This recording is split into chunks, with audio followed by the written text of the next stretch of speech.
नमस्कार, doctor Atmaram Pawar. Welcome to NB Parayan. अध्याय 28 case based problem examination part 2। यहाँ मैं बहुत अच्छा सा एग्जाम्पल दूंगा। वहाँ ब्लूम टैक्सोनॉमी जो हमने लास्ट टाइम देखा था, so how to ask the problem solving questions. So I have this example. I am giving a story of the question paper from Maharashtra. Year is 1913. Year is 1913 when Britishers was ruling. And see here the question, very nice question based on the all Bloom taxonomy concepts. तो इंग्रज ने हमें बिगड़ाया कि हम बिगड़ गए, वो देखेंगे अभी। यह क्वेश्चन है मराठी में पूरा। तो क्वेश्चन है कोंडवाड़ा पे। कोंडवाड़ा है जो प्लेस रहता है, गांव का जो पाटिल रहता है, मुखिया, उसकी जिम्मेदारी रहती है कि जो भी किसी के एनिमल्स है बाहर जाते हैं तो ये पकड़ के अरेस्ट करके रखना, एक काम रहता था पाटिल का, मुखिया का। तो उसको बोलते कोंडवाड़ा। कोंडवाड़ा is the place to arrest the such wild animals. और जिसके भी एनिमल है, गांव के जो लोगों के एनिमल है, गाय है, भैंस है, डुक्कर है, सेली, मेंढी, कुछ भी है, सीप है, गोट है, सबको जो मिलते हैं तो यहाँ रखने का। नहीं तो वो क्या करेंगे, खेती में जाएंगे और खेती खराब करेंगे। तो उस टाइम एक अप्रोच था कि भाई एक पाटिल के पास वो कोंडवाड़ा रहेगा और ऐसा कोई भी एनिमल है जो खेती में जाता है और नुकसान करता है तो उसको पकड़ के पाटिल पनिशमेंट वगैरह सब करेगा। तो यहाँ एक एक क्वेश्चन है, बहुत अच्छे क्वेश्चन है। तो पहला क्वेश्चन है कि खालील जनावरे जर का कोंडवाड्यात आली तर त्याला दंड काय द्याल तुम्ही। तो यहाँ बोला है कि जो फॉलोइंग एनिमल्स है, यहाँ काऊ है, बफेलो है, गोट है, वो जो एनिमल है आपने पकड़ लिया तो आप पनिशमेंट में क्या देंगे, क्या फाइन लगेगा। तो इसको बोलते हैं नॉलेज, क्योंकि इन्फॉर्मेशन है सिर्फ, बाकी कुछ नहीं है। दूसरा देखो, कोंडवाड्यात आलेल्या जनावरास भरपूर वैरण व पाणी देण्याचे पाटलाने टाळल्यास त्यास काय शिक्षा द्यावी। ऐसा नहीं था कि सिर्फ अरेस्ट करो, वो मुखिया को उसको खाना पानी भी देना पड़ता था। अभी वो पाटिल ने, मुखिया ने खाना पानी वो एनिमल को नहीं दिया तो उसको पनिशमेंट क्या करनी चाहिए।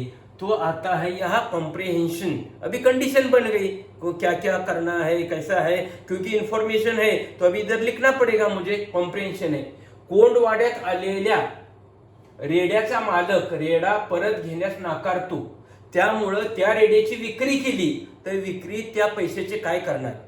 तो एक एनिमल पकड़ा है मगर वो जो ओनर है वो लेके नहीं जा रहा है, पैसा नहीं दे रहा है, फाइन बिन कुछ नहीं रह रहा है। तो मुखिया क्या कर रहा है कि उसका सेल कर रहा है। अभी सेल करने के बाद जो पैसा मिलेगा उसका क्या करेंगे। देखो भाई, एप्लीकेशन आ गया ना। तो कब की बात है, 1913 की बात है। अभी देखो, एक पोलीस पाटील एखाद्या मनुष्यास गावातून खून केल्या प्रकरणी पंचनामा करायला बोलवतो, पण तो मनुष्य पंचनाम्यास हजर होत नाही, तर मग अशा वेळी पोलीस पाटलाने काय करावे। सो एनालिसिस है, कंडीशन है कि यह मर्डर हो गया है, उसको डॉक्यूमेंट, फर्स्ट डॉक्यूमेंट बनाना है, पंचनामा बनाना है। कई आदमी को बुलाता है, आ जाओ इधर साइन करनी है, वो नहीं बोलता है तो उसको भी क्या क्या करें हम। तो ऐसे ही देखेंगे यहाँ हर एक बात है कि वो नॉलेज बोलती है, कॉम्प्रिहेंशन बोलती है, एप्लीकेशन बोलता है, एनालिसिस बोलता है, इवैल्यूएशन बोलता है, इवन सिंथेसिस बोलता है। तो salute to the India, salute to the India and the teachers who were using that Bloom taxonomy। ये ब्लूम टैक्सोनॉमी की टर्म कब आई मुझे नहीं मालूम, मगर हमारे इंडिया में पहले से ऐसा पढ़ाया जाता था। ये इंडिया का पैटर्न है, जो भी आज एनईपी पे लगता है इस पर ही लगता है। मगर आज हम क्या करते हैं देखते हैं। ये देखो, ये 28 नवंबर का डिप्लोमा फार्मेसी का क्वेश्चन पेपर है। हम अभी इंडिपेंडेंट कंट्री है, 1947 में इंडिपेंडेंट हो गए। इंग्रज कहां से निकल गए हैं, ब्लेम नहीं करना इंग्रजों के। अभी हम क्या करते देखेंगे कि define tablet, enlist evaluation parameter of tablet, रट्टा मारना, बाकी कुछ नहीं करना। डिफाइन इलेक्सर, क्लासिफाई, रट्टा मारना, कुछ नहीं करना। Differentiate between soft gelatin and hard gelatin capsule, 5 point इधर 5 पॉइंट इधर, रट्टा मारना, छोड़ देना। डिफाइन शैम्पू, डिफाइन करना, रट्टा मारना। जो आइडियल कैरेक्टरिस्टिक शैम्पू लिखते, it should be ideal, it should be non toxic, it should be like that, non irritant. हो गया काम हमारा। Give the category and storage condition for cetrimide cream, रट्टा मारना और लिखना। हर एक क्वेश्चन हमारा नॉलेज बेस्ड है। कब है? आज, कल के दिन भी, आज के दिन भी। 2 क्वेश्चन है कि जो हम सुटिक्स में प्रिपरेशन बनाने के लिए बोलते हैं। लोग बोलेंगे वो सिंथेसिस है। सिंथेसिस कैसा रहेगा भाई? आपने उसको फॉर्मूला ऑलरेडी दिया है। ऐसा नहीं बोला कि ये जो भी आपको ड्रग दिए, अलग अलग इंग्रेडिएंट दिए, उससे एक फॉर्मुलेशन बनवा, ऐसा नहीं है। आपने डेफिनेशन फॉर्मूला बोला है उसका करना, तो मैं बोलूंगा सिंथेसिस नहीं, सिर्फ एप्लीकेशन है। तो हमारा ज्यादा से ज्यादा कभी कभी एप्लीकेशन तक जाता है, नहीं तो 90% time it is knowledge based knowledge और इंफॉर्मेशन बेस्ड चलता है। तो देयरफॉर ये मैं अटेंडेंस के लिए कर रहा हूं। कॉलेज में अटेंडेंस कम क्यों होती है? कौन पीसीआई, एमसीआई, एआईसीटी क्यों बोलते हैं अटेंडेंस पकड़ो? क्यों यूनिवर्सिटी बोलते हैं अटेंडेंस पकड़ो? क्योंकि हमारे क्लास में what we deliver is information and knowledge which is easily available online और in the book. There is no need of any teacher.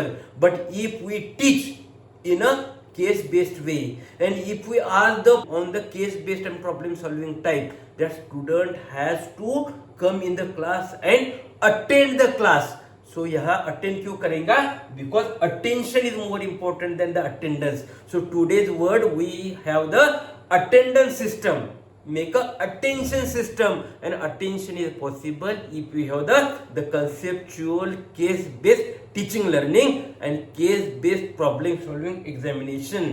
It is possible in India because it was happening from Guru Shishya Parampara to 1913 question paper what I produced to you. Correct? It was there, but रट्टा मारो, memory based question papers और information based teaching learning होता है।